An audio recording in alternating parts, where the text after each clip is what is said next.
Au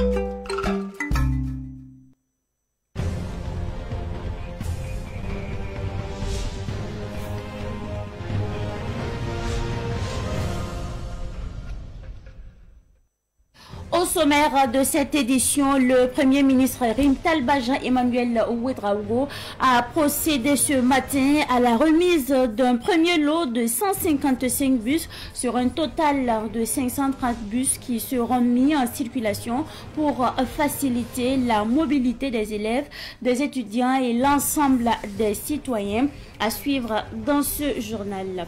Et puis, une nouvelle direction générale du guichet unique du foncier 2, désormais fonctionnelle à Ouaga 2000. C'est une nouvelle direction qui va contribuer à réduire le délai de traitement des dossiers fonciers. L'ouverture à suivre dans ce journal.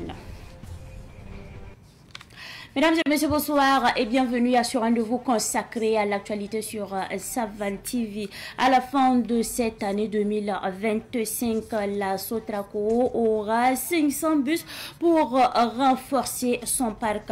Mais avant cela, elle reçoit 155 bus des mains du chef du gouvernement, Rimtalba Jean-Emmanuel Ouedraogo, remise faite ce matin même dans les locaux de la société de transport en commun de Ouagadougou. Samuel Moko.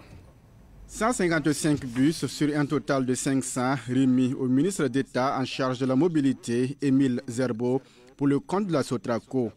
C'est par cette remise que le Premier ministre Rimtalba Jean-Emmanuel Ouedraogo permet à la société de transport en commun de Ouagadougou de passer à un autre cap. C'est une acquisition historique parce que depuis que la Sotraco existe, elle n'a jamais eu un parc aussi fourni en bus. Et comme vous le voyez, ce sont des bus de qualité, ce qui signifie qu'aujourd'hui la Sotraco est passée à un autre cap. Donc le défi aujourd'hui au niveau de la Sotraco, du ministère en charge de la mobilité, c'est de faire en sorte d'instituer un schéma de gestion qui soit non seulement performant, qui permette que ces bus-là soient en service le plus longtemps possible. Et je pense que c'est un défi commun. Mais comme je l'ai dit, ce n'est pas juste la Sotraco, c'est également un défi et surtout une responsabilité pour tous les citoyens burkinabés. Avec cette remise, le gouvernement concrétise la vision du chef de l'État et l'initiative présidentielle pour une éducation de qualité. L'un de ces volets vise à faciliter la mobilité des élèves et des étudiants tout en renforçant la desserte des zones urbaines et périurbaines. Et dans le cadre de l'initiative présidentielle pour une éducation de qualité, le camarade président a instruit l'acquisition de ces 500 bus-là pour améliorer de façon très significative la mobilité des élèves, la mobilité des étudiants partout au Burkina Faso. Mais au-delà bien sûr de ce groupe spécifique des élèves et des étudiants, il s'agit donc d'améliorer la mobilité de tous les citoyens burkinabés. Donc en remettant les clés de ce premier lot de bus ce matin, j'ai également engagé le ministre d'État à en prendre le plus grand soin et surtout à en faire un bon usage afin que ça puisse améliorer la mobilité de tous les citoyens burkinabés et surtout que la gestion et la maintenance puissent être donc à la hauteur et faire en sorte que ce soit des acquisitions durables. Les récentes acquisitions de bus entrent dans deux cadres. L'initiative présidentielle pour une éducation de qualité et le projet de mobilité urbaine du Grand Ouaga. Le budget d'acquisition des bus est de près de 45 milliards de francs CFA hors taxes. Un financement de l'État avec l'appui du groupe Vista Bank. En 2024, le gouvernement a décidé de recapitaliser la Sotraco, dont le capital social est passé de 800 millions à 5 milliards de francs CFA. Cette fois-ci, nous déposons nos valises dans les locaux du lycée Philippe Zenda Kaboré pour parler de l'initiative présidentielle Faso Mebo. En effet, l'association Ryan et Malgré des ressortissants de Momeni et environnants vivant à Ouagadougou apporte une tonne de ciment à Faso Mebo. Momeni est un village de la commune de Zimtenga dans la province du BAM. Les précisions avec notre reporter Abdoulaye Kenda. Dans l'esprit des militants du Sénat LCE, le syndicalisme ne se limite pas aux revendications et aux dénonciations. Le syndicalisme, selon les dits du SG du Sénat LCE, c'est aussi apporter sa contribution au développement du pays. C'est pourquoi le syndicat national des administrateurs des lycées et collèges a matérialisé son engagement patriotique à travers un don de 2 tonnes de ciment à l'initiative présidentielle Faso Merbo. Nous, suite à notre assemblée générale du syndicat, nous avons jugé bon de participer à l'initiative présidentielle Faso Merbo. Et sur place, nous avons mis la main à la poche, nous avons obtenu 2 tonnes de ciment pour venir soutenir cette initiative présidentielle qui est l'édification de notre pays, notre patrie. Et nous, en tant que citoyens, nous avons jugé bon de ne pas rester en marge, même si certains pensent que le syndicalisme rime avec opposition radicale. Un syndicaliste est un altruiste, c'est celui qui pense aux autres. Et nous pensons que Faso Merbo est le lieu idéal pour s'investir pour les autres. Le CNALC en a profité pour interpeller les autorités sur les indemnités salariales de ses membres qui ont été revues à la baisse. Nous avons demandé aux plusieurs autorités de penser surtout à nous et surtout à un décret récemment créé, décret 070 du 8 février, qui consacre les indemnités des administrateurs de lycée au collège et les autres nouveaux métiers de l'éducation. Je trouve que notre corps se trouve brimé. Parce qu'au lieu de nous encourager, ce décret a entraîné une baisse considérable de notre traitement salarial. Le syndicat national des administrateurs des lycées et collèges existe depuis 6 mois maintenant. Après ce reportage sur l'initiative présidentielle Faso Merbo, nous parlons de la direction générale du guichet unique du foncier 2 de Ouagadougou qui a ouvert officiellement ses portes à Ouaga 2000 pour le grand bonheur des usagers. Cette nouvelle direction contribue justement à la réduction du délai des traitements des dossiers fonciers. L'ouverture de cette direction a eu lieu ce matin même en présence de notre reporter Ahmed Joël Compaoré.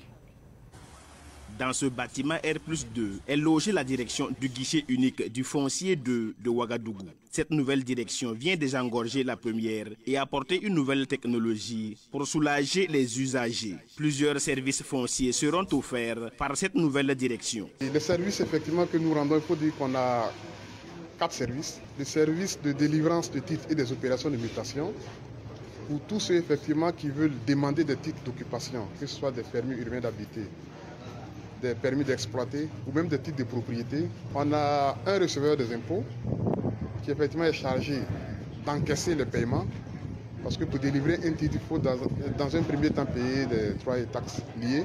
Alors donc c'est à ce service qu'il faut payer effectivement ces droits et taxes-là.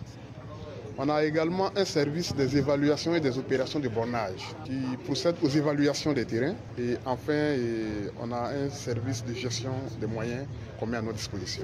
C'est la directrice générale des impôts, Eliane Guigemde, qui donne le top départ des travaux de cette direction.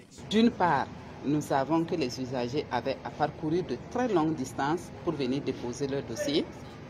Et d'autre part, la charge de travail était devenue telle qu'on n'arrivait pas à répondre de façon plus efficace aux attentes donc des usagers.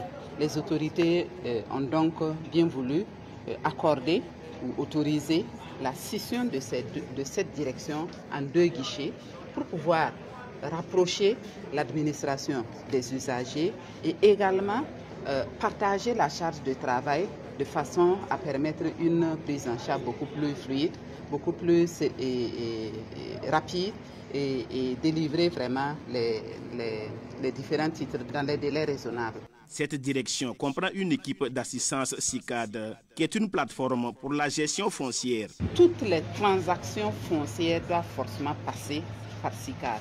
Et comme c'est une réforme et c'est quelque chose de nouveau que les usagers ne maîtrisent pas forcément, la DGUF2 a pris l'initiative de mettre en place une cellule CICAD. Une cellule CICAD qui est chargée d'accompagner et d'appuyer les usagers qui ont des difficultés à créer leur compte ou à formuler leurs demandes dans la plateforme. Donc c'est vraiment également une innovation qui doit permettre, en tout cas aux usagers, de ne plus observer de très longs délais pour avoir en tout cas leur titre. La direction générale du guichet unique du foncier 2 de Ouagadougou couvre les arrondissements 4, 5, 10, 11, 12 et les communes rurales de Koubri et Samba. Elle est située dans le quartier Ouaga 2000, à proximité de la Direction générale des impôts Ouaga 8.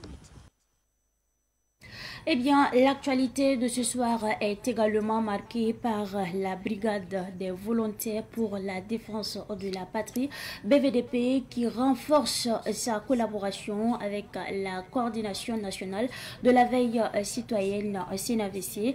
La BVDP a sensibilisé les acteurs de la veille citoyenne sur les actions des VDP, la communication de guerre et les questions des droits humains. C'était au cours d'un séminaire tenu jeudi et vendredi. Retour justement sur ce séminaire avec Fatih Sankara. Durant 2 jours, ces acteurs de la veille citoyenne se sont familiarisés avec les actions et les missions des VDP, de même que l'usage responsable des réseaux sociaux. Les Wahiniens ont été aussi outillés sur la communication en temps de guerre et sur les droits humains. Nous avons montré aux associations de la veille citoyenne le piège malicieux, malheureusement souvent tendu par les terroristes, et les amener à comprendre cela de sorte à les éviter dans le cadre de leurs actions de soutien aux volontaires pour la défense de la patrie. Nous sommes revenus sur les exemples de bonnes pratiques de collaboration entre les associations de la veille citoyenne et les volontaires pour la défense de la patrie. Et à travers cette thématique, nous avons montré ce qui peut être fait pour accompagner utilement les volontaires pour la défense de la patrie sur le terrain de la lutte contre le terrorisme, et quelles sont aussi les pratiques qui peuvent malheureusement décourager, démotiver, démoraliser les VDP dans le cadre de leurs actions de lutte contre le terrorisme. L'objectif ultime de ce séminaire est de renforcer la collaboration entre les VDP et les membres de la veille citoyenne. Nous avons bien voulu commencer ce séminaire en échangeant avec les membres de la coordination nationale des associations de la veille citoyenne qui, faut-il le rappeler, constitue un élément essentiel de cette lutte-là aussi. Nous avons échangé et nous avons bien voulu mettre à leur disposition les outils communicationnels afin de pouvoir améliorer la collaboration entre les VDP et les membres de la coordination nationale des associations de veille citoyenne. Tout en appréciant la qualité des échanges, les membres de la veille citoyenne se sont engagés à plus de vigilance dans leurs actions de communication. Nous avons compris que dans la manière de communiquer, il y a beaucoup d'éléments sur lesquels nous péchons. Nous avons compris que dans notre communication, nous pouvons parfois décourager, quand bien même que nous voulons encourager. Nous avons appris également à travers cette formation que l'action de la veille citoyenne peut compter nécessairement à remonter le moral de nos soldats et de nos VDP. C'est là où nous saluons l'initiative et nous encourageons la BVDP à continuer dans ce sens. Au regard de l'importance de la formation, la CNAVC a plaidé pour une autre session élargie à plus de membres. Le Cercle d'études, de recherche et de formation islamique, en abrégé CERFI, appelle à une solidarité agissante envers les personnes déplacées internes et les personnes démunies. Le CERFI a officiellement lancé sa semaine de solidarité qui se tient du 11 au 17 août 2025. Cette semaine consiste en une collecte et une distribution de divers dons. Elle se tient sous le thème Fraternité, entraide et engagement communautaire. Les responsables du CERFI étaient face à la presse ce dimanche et nous restons justement avec vous, Fatih Sankara. Cette année encore, le CERFI mobilise ses coordinations régionales et ses sections provinciales pour allonger la chaîne de solidarité en faveur des déplacés internes et des plus démunis. Toutes les contributions sont les bienvenues à cette semaine de solidarité qui se déroule du 11 au 17 août. Que chaque Burkinabé consacre un acte, aussi petit soit-il, à une personne vulnérable. Offrir un repas à qui en a besoin, soutenir une veuve ou un orphelin, donner un sourire à travers une simple visite à un déplacé ou un malade, donner son sang, etc. Que les entreprises et autorités soutiennent davantage les initiatives caritatives crédibles. Que les leaders d'opinion, les prédicateurs et les médias relaient sans cesse ce message de solidarité. Elle sera l'occasion de collecter et de redistribuer des dons en nature, en espèces et des bourses d'études au profit de nombreuses personnes qui éprouvent le besoin. Le souhait est que cette semaine soit le point de départ d'un sursaut national de compassion, une chaîne ininterrompue de gestes de bienveillance, qu'elle ne soit pas une parenthèse, mais un réflexe et une attitude à ancrer dans notre quotidien. Un appel à contribution est donc lancé à l'ensemble des Burkinabés de l'intérieur et de l'extérieur. Des numéros mobile money sont disponibilisés pour les transactions financières. Le plus 226, ça c'est Orange Money, 67 26 16 13, au nom de Traoré Si Abdul Karim. Et Move Money, plus 226 71 40 75 35, Cabré Amidou. Plusieurs activités comme un don de sang le 16 août, des visites aux malades, des dons au CSPS de Bassinco et à un orphelinat sont prévus à cette semaine de solidarité. La commune de Guiba, dans la région de Nanzino, a procédé le vendredi dernier au tirage au sort pour l'attribution de parcelles. L'opération s'est déroulée à l'hôtel de ville de Guiba et c'est un reportage signé Ruben Wilson Kodio. 134 personnes sur plus de 9000 demandeurs sont désormais propriétaires de parcelles à usage d'habitation dans la commune de Guiba. C'est par un tirage au sort en présence de la population que s'est faite l'attribution des parcelles. L'opération est conduite par la délégation spéciale de la commune de Guiba. Son président revient sur le processus d'attribution. Les données techniques, c'est-à-dire il s'agit donc de donner le nombre de parcelles disponibles, donner la parole donc aux structures de la LONAB qui est chargée du tirage pour les explications techniques et l'huissier qui est là et pour donc et la validation, c'est-à-dire la conformité vis-à-vis avec la réglementation en vigueur. Il faut dire que pour les souscripteurs, il y a 134 parcelles disponibles pour le tirage. Et tout a été en tout cas effectivement tiré pour les heureux gagnants. À partir d'aujourd'hui, nous allons publier la liste pour les heureux gagnants et après nous allons procéder donc aux attributions aux heureux gagnants. Je profite donc de l'occasion de votre micro pour remercier les plus hautes autorités qui nous ont autorisé donc pour l'attribution de ces parcelles. En plus, nous remercions également la hiérarchie, à Madame le gouverneur de la région du Nazino, à Monsieur le haut-commissaire du Zumwego pour en tout cas ces conseils éclairés. Merci également au conseil et aux délégations spéciales pour leur accompagnement et ainsi qu'à Sa Majesté le Moro Naba Bongo qui vraiment nous a accompagnés pour l'aboutissement de ce long processus qui avait démarré depuis 2004. Nous pouvons dire que, en tout cas, le développement de Guiba vient donc d'être décollé. Ce processus qui a débuté en 2004 prend ainsi fin au grand bonheur des populations. Bon, je suis totalement satisfait. Parce que le tirage, bon, ça a été numérique, ça a été aux yeux de tout le monde. Chacun était assis avec son ticket, il l'observait. Bon, après, ils nous ont dit que c'est fini, le nombre de parcelles. Bon, au nombre, ils ont regardé le nombre de tireurs aussi, le nombre de parcelles, ils ont dit que c'est bon. Bon, ils ont pris une marge de 10 personnes, soit disant que bon, si toutefois les lauréats n'ont pas pu payer les taxes, on va les remplacer par les 10 personnes. Sinon, tout le monde est satisfait. Nous avons attendu longtemps. La délégation spéciale, ce que nous pouvons dire, c'est les féliciter. Les féliciter parce que bon, depuis fort longtemps, on a attendu le lotissement de Guiba qui a tant traîné. Et Dieu merci, par le biais de cette délégation, bon, on peut dire que Guiba est loti à partir d'aujourd'hui. Oui, on est satisfait parce que bon, c'est quelque chose de chance. Comme c'est quelque chose de chance, bon, on est satisfait, pas de problème. Parce qu'on voulait que les choses soient claires, en tout cas avec la LONAB, tout est clair, donc on est content. Les bénéficiaires se verront affecter leur numéro de parcelle dans les prochains jours, rassurent les autorités communales.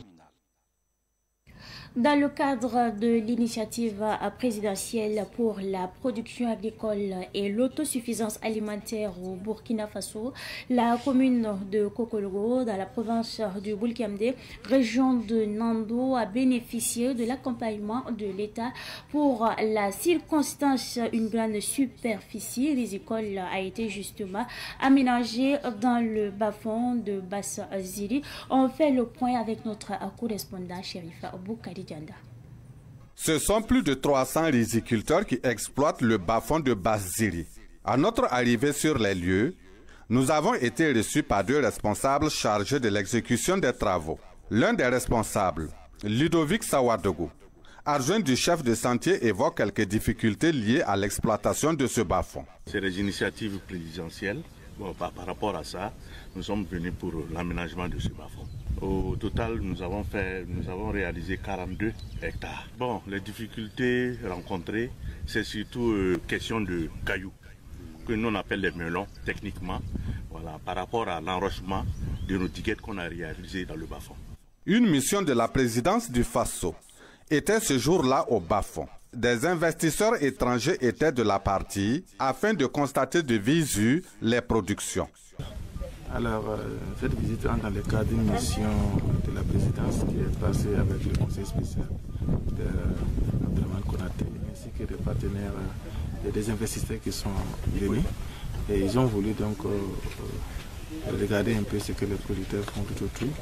Et ils avaient donc choisi de passer dans ces bas-fonds pour échanger de vive voix avec les producteurs, voir dans quelle mesure ils peuvent aussi apporter aux besoins donc leur accompagnement. Après quelques explications fournies par Djibril Tiéné, chef de zone de Kokologo, place à une visite guidée du bas-fond.